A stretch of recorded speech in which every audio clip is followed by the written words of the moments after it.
गिरिडीह में बीडीओ मधु कुमारी ने डीलरों के साथ की बैठक। वैक्सीनेशन की स्थिति पर जताई चिंता, जागरूकता अभियान चलाने का दिया निर्देश।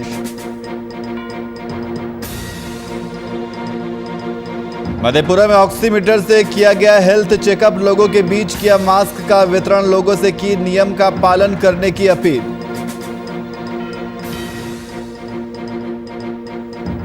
गढ़वा में 2 युवकों ने की वृद्ध की पिटाई। सोशल मीडिया पर वायरल हुआ वीडियो। पानी बहाव को लेकर हुआ था विवाद।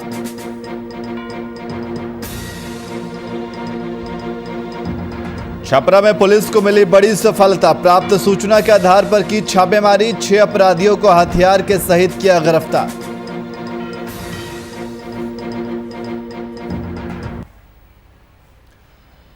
नमस्कार, मैं नियाज खान और आप देख रहे हैं वीआईपी न्यूज। खबरों में आगे बढ़ेंगे, लेकिन इससे पहले इस वक्त एक बड़ी खबर आ रही है। आपको बता दें कि इस वक्त की बड़ी खबर, उर्वरक घोटाला मामले में ईडी की बड़ी कार्रवाई सामने आई है। इस वक्त की बड़ी खबर आपको बता रहे हैं, दिल्ली से आरजेडी सांसद एडी सिंह गिरफ्तार किए गए हैं।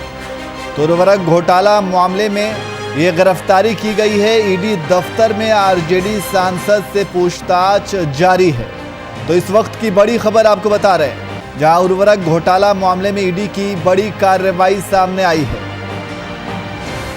तो आपको बता दें कि उर्वरक घोटाले मामले में ईडी की बड़ी कार्रवाई सामने आई है। दिल्ली से आरजेडी सांसद एडी सिंह को गिरफ्तार किया गया।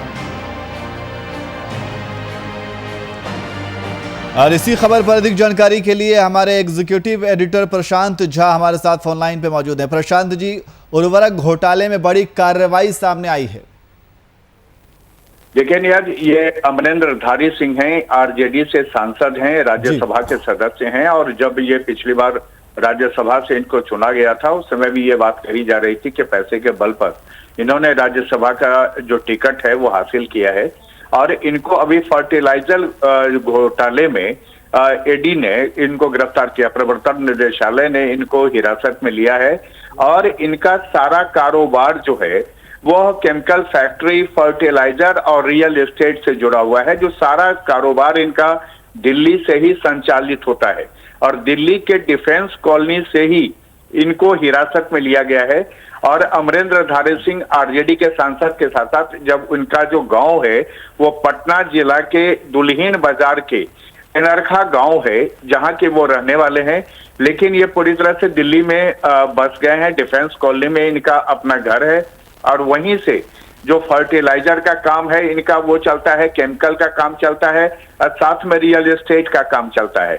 और इसी मामले में जो फर्टिलाइजर घोटाला है इसको लेकर के ईडी इनके ऊपर पहले से जांच कर रही थी और इसी मामले में इनको हिरासत में लिया है। एक बात आपको मैं नियाज बता दूं कि ये पटना के सेंट माइकल स्कूल के पढ़े लिखे हैं। बाद में अमरेंद्रधारी सिंह जो गिरफ्तार किए गए हैं वो दिल्ली यूनिवर्सिटी चले गए थे, वहीं से उन्होंने ग्रेजुएशन किया था और वहीं से उन्होंने वहीं अपना कारोबार शुरू किया था, जिसमें फर्टिलाइजर, केमिकल फैक्ट्री और रियल एस्टेट का इनका पूरा कारोबार था। और अभी जो इनकी गिरफ्तारी हुई है इसमें इनके जो फर्टिलाइजर घोटाला है उस मामले में इनको हिरासत में लिया गया है। जी, तो अब गिरफ्तारी तो हो गई है, लेकिन अब आगे का प्रोसीजर क्या होगा? देखिए, जो ईडी का पूरा प्रवर्तन निदेशालय का जो तरीका है काम करने का, वो हिरासत में लेने के पहले भी पूरी तरह से जांच पड़ताल करती है और उसके बाद जब इनको गिरफ्तार कर लिया गया है तो इनके पूरे कारोबार का और जो इनके पैसे हैं, जो प्रवर्तन निदेशालय को जिस पर शक है कि कैसे इनके पास पैसे आए हैं, उसकी जांच पड़ताल करेगी। उसके बाद इनको फिर जेल भेजने की कोशिश होगी। लेकिन सबसे पहले ये जो पूरा इनके ऊपर जो अभी मामले हैं उसके पूरी पड़ताल में इनसे पूछताछ होगी और पूछताछ घंटों चल सकती है। 1-2 दिन ही नहीं, ये 3-3 दिनों तक ये पूछताछ चलती है। और प्रवर्तन निदेशालय की ये खासियत है कि यह तभी किसी को गिरफ्तार करता है जब पूरी तरह से इसके पास पुख्ता सबूत आ जाते हैं। तो अमरेंद्रधारी सिंह के ऊपर जो फर्टिलाइजर घोटाला है उसको लेकर के पुख्ता सबूत मिल गए थे और उसके बाद आज उनका जो घर है डिफेंस कॉलोनी दिल्ली में, वहीं से इनकी गिरफ्तारी की गई है। नियाज जी, प्रशांत जी बहुत बहुत शुक्रिया तमाम जानकारी के लिए।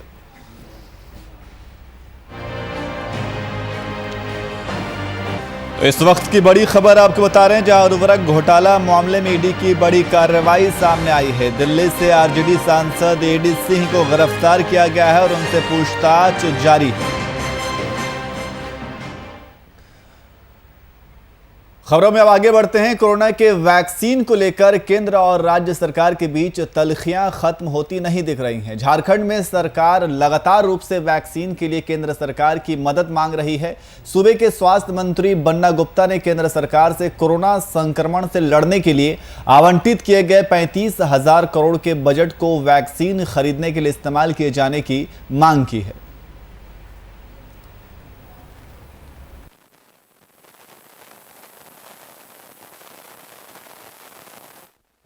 हमारे प्रधानमंत्री जी से प्रार्थना करता हूं कि प्रधानमंत्री जी देश में एक राष्ट्रीय वैक्सीनेशन की नीति भी बननी चाहिए और साथ ही साथ जिस बजट में आपने 35,000 करोड़ रुपए कोविड-19 के लिए एलोकेट किए थे, वो बजट का पैसा आम जनों को फ्री वैक्सीनेशन के रूप में तब्दील होना चाहिए।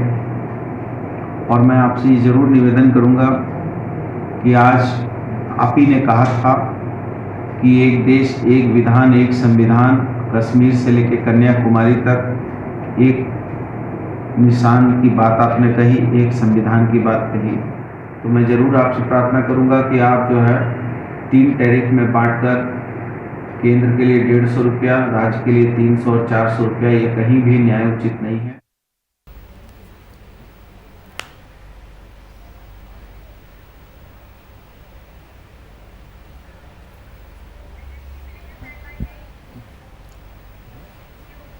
वहीं बिहार में इंजीनियरिंग और मेडिकल कॉलेजों के लिए प्रस्तावित अलग विश्वविद्यालय के गठन को लेकर उच्च स्तरीय बैठक की गई। इस बैठक में मुख्यमंत्री नीतीश कुमार ने इंजीनियरिंग और मेडिकल के दाखिले में छात्राओं को 33% आरक्षण देने का निर्देश दिया।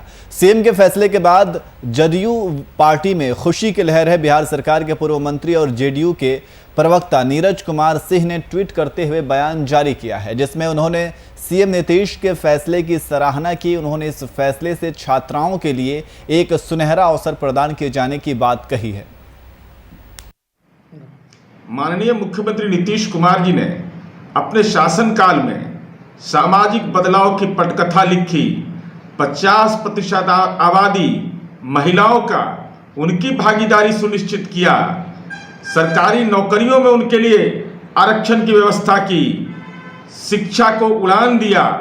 अब बदलते दौर में राज्य सरकार ने सरकारी क्षेत्र में जो विभिन्न मेडिकल और इंजीनियरिंग कॉलेज खोले, जो एक लंबे कालखंड के बाद बिहार में खुला, वहां बेटियों को तकनीकी शिक्षा के लिए, समाज के सारे तबके की बेटियों के लिए इंजीनियरिंग और मेडिकल में 33% आरक्षण सुनिश्चित किया। बदलते दौर में बेटियां तकनीकी शिक्षा के क्षेत्र में नई उड़ान भरेगी। यह बिहार का बदलता स्वरूप निखरेगा।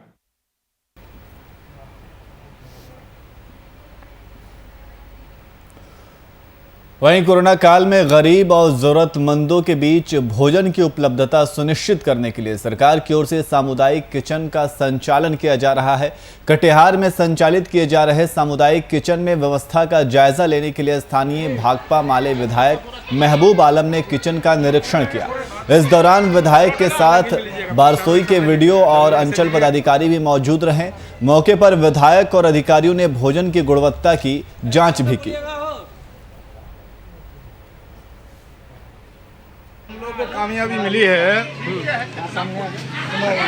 बलरामपुर, बारसोई 2 प्रखंड में 4 सरकारी किचन चल रहा है। इससे पहले हम लोगों ने आबादपुर में किचन का उद्घाटन के साथ उसकी क्वालिटी के लिए हम लोगों ने टेस्ट किया। इसके बाद हम लोग तेलता जा कर के वहाँ किचन का जायजा लिया। हम लोगों ने साथ कोविड-19 के उन्मूलन के लिए जो कर्मी वैक्सीनेशन में लगे हुए हैं, उन लोगों को भी टिफिन देने का, खाना खुराक देने का इंतजाम हम लोगों ने बलरामपुर में करवाया। और आज सबसे पहला जो किचन स्टेशन में खुला है, उस किचन का हम लोग निरीक्षण कर रहे हैं। मेरे साथ सीओ साहब हैं, वीडियो साहिबा हैं। वही मिशन आरोग्य रक्षक अभियान के तहत मधेपुरा में अखिल भारतीय विद्यार्थी परिषद के मुरलीगंज इकाई के द्वारा थर्मल स्क्रीनिंग और ऑक्सीमीटर में से लगभग सैकड़ों लोगों का हेल्थ चेकअप किया गया। इसके साथ ही लोगों के बीच संक्रमण को लेकर जागरूकता फैलाते हुए मास्क का वितरण किया गया और साथ ही लोगों से संक्रमण के संबंध में आम जनता से सरकारी नियमों का पालन करने की अपील भी की गई। मधेपुरा में लोगों का किया गया हेल्थ चेकअप।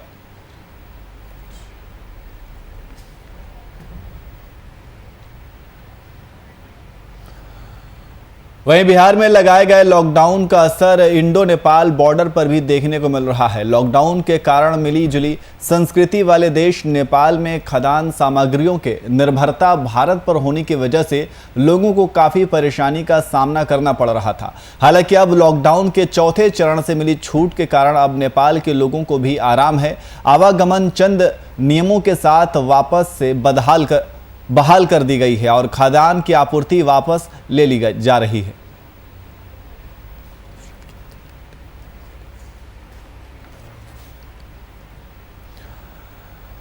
वहीं प्रधानमंत्री नरेंद्र मोदी भारत में खिलौना उद्योग को प्रोत्साहन देने का काम कर रहे हैं।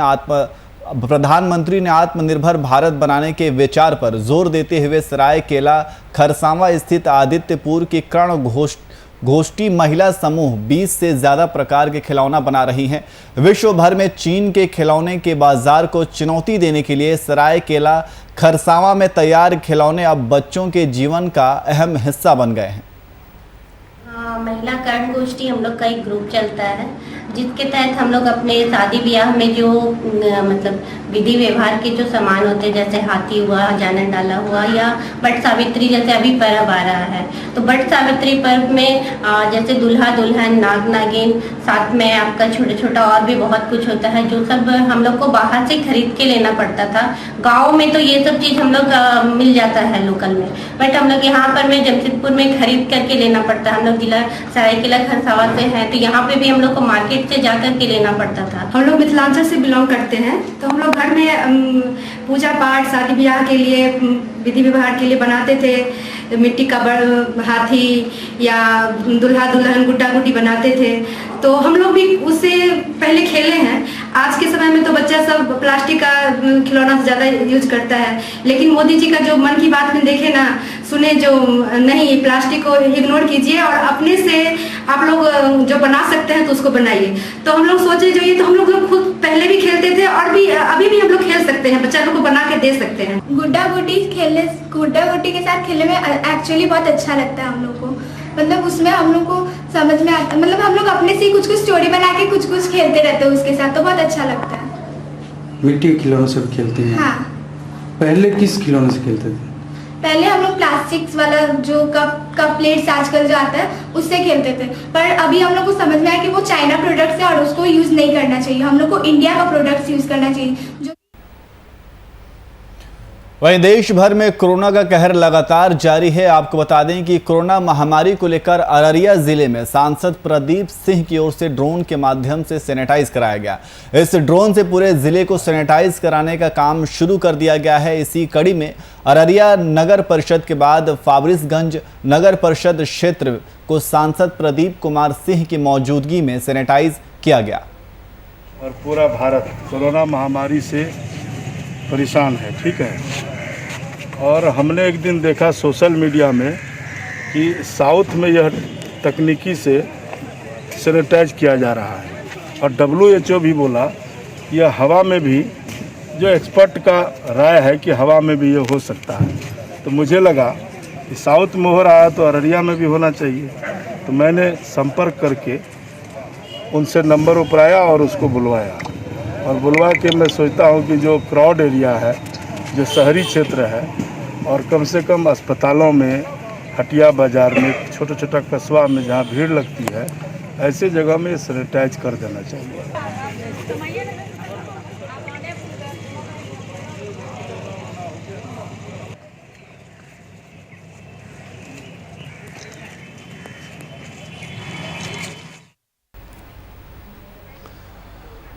वहीं जामताड़ा जिले के ग्रामीण क्षेत्रों में डोर टू डोर वैक्सीनेशन के लिए 3 वैक्सीनेशन वैन को रवाना किया गया। जिले के उपायुक्त और सिविल सर्जन की मौजूदगी में वाहनों को कई ब्लॉकों के लिए रवाना किया गया। पहले फेज में यह वाहन नाला, कुडहित और जामताड़ा ब्लॉक के ग्रामीण क्षेत्र में टीकाकरण करेंगी। चलंत वाहन गांव-गांव जाएगी, है ना, और वहाँ जो लोग नहीं, हम लोग का वैक्सीनेशन साइट में नहीं आ पा रहे हैं, वहाँ जाएगी, गांव में लोग को जमा करके वहाँ पर टीकाकरण करेगी। जितने लोग रहेंगे उसके बाद फिर दूसरी जगह जाएगी। तो हम लोग का पर्पस है कि जो नहीं आ पा रहे हैं टीकाकरण केंद्र पे, उसको गांव में ही जाकर सुविधा दिया जा सके, तो जिससे हम लोग का वैक्सीनेशन सबको मिल सके। कोविड-19 वहीं समस्तीपुर जिले के रोसड़ा अनुमंडल में विधान बीडीओ प्रेम यादव ने एक बैठक का आयोजन किया। आपको बता दें कि इस बैठक में अनुमंडल के कई व्यवसायी शामिल हुए। इस दौरान सभी व्यवसायियों को प्रशासन की ओर से दिए दिशा निर्देशों का पालन करने की अपील की और साथ ही व्यवसायियों से उनके दुकान या अन्य प्रतिष्ठान में सोशल डिस्टेंसिंग का पालन कराने के निर्देश दिए गए।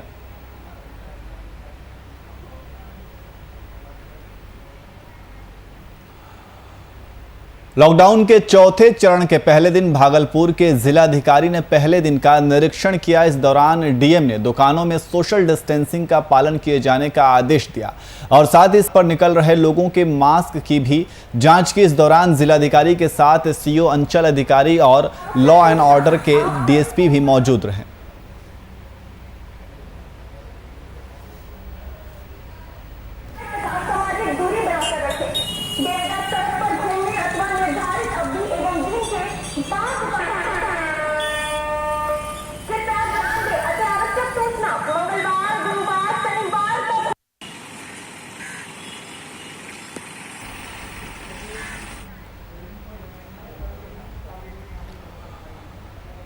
और इस बीच एक बड़ी खबर आ रही है। आपको बता दें कि एक बड़ी खबर आ रही है। बिहार में कोरोना वैक्सीनेशन में अब तेजी आएगी। इस वक्त की बड़ी खबर आपको बता रहे हैं, जहां बिहार में कोरोना वैक्सीनेशन में तेजी आएगी। 81 टीकाकरण वैन को सीएम रवाना करेंगे। कार्यक्रम में उप मुख्यमंत्री सहित स्वास्थ्य मंत्री भी मौजूद रहेंगे।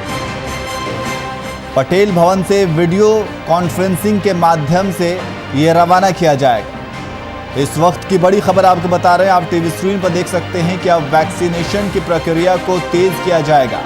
इसमें तेजी आएगी और इसके लिए मुख्यमंत्री नीतीश कुमार वैक्सीनेशन वैन रवाना करेंगे। 81 वैक्सीनेशन वैन को मुख्यमंत्री के द्वारा रवाना किया जाएगा और कार्यक्रम में उप मुख्यमंत्री सहित स्वास्थ्य मंत्री भी मौजूद रहेंगे। पटेल भवन से वीडियो कॉन्फ्रेंसिंग के माध्यम से ये वैक्सीनेशन वैन रवाना करेंगे।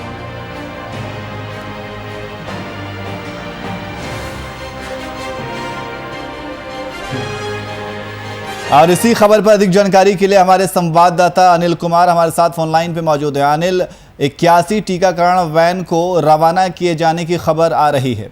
अनिल जी बिल्कुल नियाज, अगर देखा जाए तो कहीं ना कहीं कोरोना के बढ़ते संक्रमण के मामले को लेकर टीकाकरण और लॉकडाउन को जो प्रभावी किया गया था, उसी कड़ी का नतीजा है कि कहीं ना कहीं जो गिरते हुए मामले हैं, कोरोना संक्रमण के लगातार जो ग्राफ जो तेजी से गिरता जा रहा है, ऐसे में कहीं ना कहीं टीकाकरण को प्रभावी भी माना जा रहा है। और टीकाकरण से ही कहीं ना कहीं लोगों में जो लोगों के बीच जो जागरूकता का एक सवाल उठा था, उसको लेकर कहीं ना कहीं पसंपेश था। उसी को लेकर अगर बात करें हम, तो अब टीका एक्सप्रेस का शुभारंभ मुख्यमंत्री नीतीश कुमार के द्वारा किया जा रहा है, जिसमें कि पटना के बेली रोड स्थित पटेल भवन से इसकी वीडियो कॉन्फ्रेंसिंग के जरिए हरी झंडी दिखाकर इसको रवाना किया जाएगा। लगभग सभी गांवों में जाकर मोहल्ले और वार्ड के सभी शहरी क्षेत्रों में ये पहुंचेंगे और वहां पे लोगों को वैक्सीनेशन करेंगे। जो भी लोग लंबी लंबी कतारें नहीं लगे या वैसे वृद्ध या वैसे कहें कि जो चलने में लाचार हैं या फिर वहां तक पहुंचने में लाचार है, वैसे लोगों के लिए डायरेक्ट उनके द्वार पर अब जो वैक्सीनेशन का कार्यक्रम है वो किया जाएगा। तो ऐसे में कहीं ना कहीं एक बिहार सरकार के द्वारा एक अच्छी पहल है, जिससे कि कोरोना संक्रमण को जल्दी से जल्दी कंट्रोल किया जा सकता है। जी अनिल, बहुत बहुत शुक्रिया तमाम जानकारी के लिए।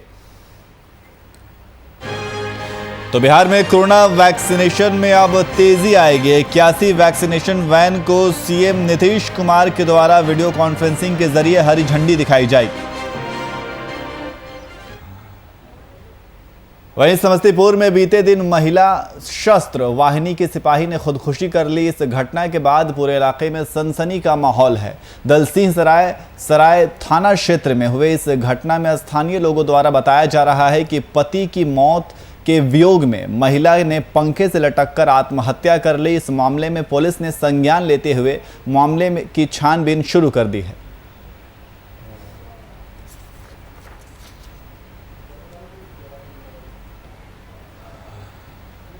वहीं सारण पुलिस को बड़ी सफलता हाथ लगी है। पुलिस ने प्राप्त सूचना के आधार पर छापेमारी कर दरियापुर थाना क्षेत्र से अपराध कर्मी तरुण राय और राजू नट सहित 6 बदमाशों को हथियार के साथ गिरफ्तार किया है।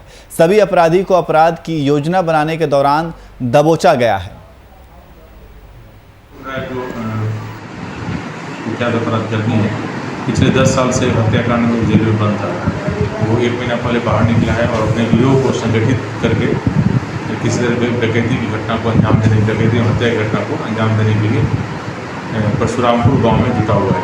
इसी सूचना पर थानाधीश दरियापुर के द्वारा त्वरित कार्रवाई की गई। अपने पुलिसकर्मी के साथ वहाँ छापेमारी की गई है। छापेमारी के क्रम में वहाँ से कुछ लड़के वहाँ से अंधेरे का। वहीं मुंगेर में लॉकडाउन के नियमों की धज्जियां उड़ाने का वीडियो वायरल हुआ है। मामला लटैया टांड थाना अंतर्गत गोविंदपुर गांव का है, जहां श्रद्धा कार्यक्रम में सैकड़ों लोग ने जमावड़ा किया। इस मामले के संज्ञान में आते ही पुलिस ने संबंधित परिवार के 3 व्यक्तियों के विरुद्ध लड़ैया टांड थाना में प्राथमिकी दर्ज की।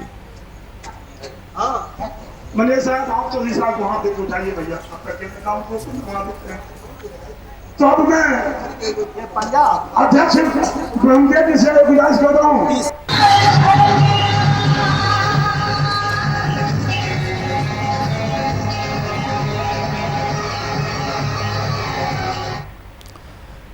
वहीं गिरिडीह जिले के गांवा प्रखंड में टीकाकरण की स्थिति काफी दयनीय है। प्रखंड में अब तक कुल आबादी के 1% लोगों को भी टीका नहीं लगा है और साथ ही टीकाकरण के प्रति लोगों में जागरूकता की खासी कमी देखने को मिल रही है। मौजूदा स्थिति को देखते हुए बीडीओ मधु कुमारी ने डीलरों के साथ बैठक की, जहां उन्होंने गांवा प्रखंड में वर्तमान समय में वैक्सीनेशन की स्थिति पर चिंता जताई। उन्होंने उपाय के तौर पर जागरूकता अभियान चलाने का निर्देश दिया। सभी लोगों से आप प्रेस मीडिया सभी के माध्यम से मैं हमारा गाँव के सभी जनता से ये अपील करना चाहती हूँ कि आपने 2 लहर देखा है, कितना कष्टदायक रहा है कोरोना का, लेकिन उसके बावजूद भी आप लोग टीकाकरण के लिए आगे बढ़ सककर हिस्सा नहीं ले रहे हैं, जिसके कारण हमारे गाँव प्रखंड में 1% लोगों का भी अभी टीकाकरण नहीं हो पाया है। मैं आप सभी लोगों से। वहीं कोरोना काल में जरूरतमंद लोगों के बीच भोजन उपलब्ध करवाने के लिए बिहार में पक्ष और विपक्ष दोनों की प्रयासरत है। इसी कड़ी में मधेपुरा में लालू रसोई का शुभारंभ किया गया। आरजेडी जिला अध्यक्ष जयकांत यादव के नेतृत्व में शुरू किए गए किचन में गुणवत्तापूर्ण भोजन की व्यवस्था की गई है।